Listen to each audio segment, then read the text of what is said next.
వారి స్వార్థం కొరకు, వారి స్వార్థ ప్రయోజనాల కొరకు వాడే పైనుండాలి, అందరూ నా కింద ఉండాలి, నేనే అధికారాన్ని చెలాయించాలి అని ఎవడలో పుట్టినటువంటి ఒక దౌర్భాగ్యమైన ఆలోచనకు ప్రతిరూపమే ఈ కులం.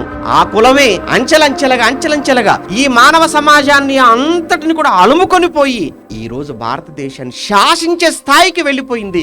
ఆఖరికి మనిషి కంటే కులమే గొప్పదైపోయింది. ఈ కుల పిచ్చి ఎప్పుడు పోతుంది చెప్పండి? ఎప్పుడు పోతుంది?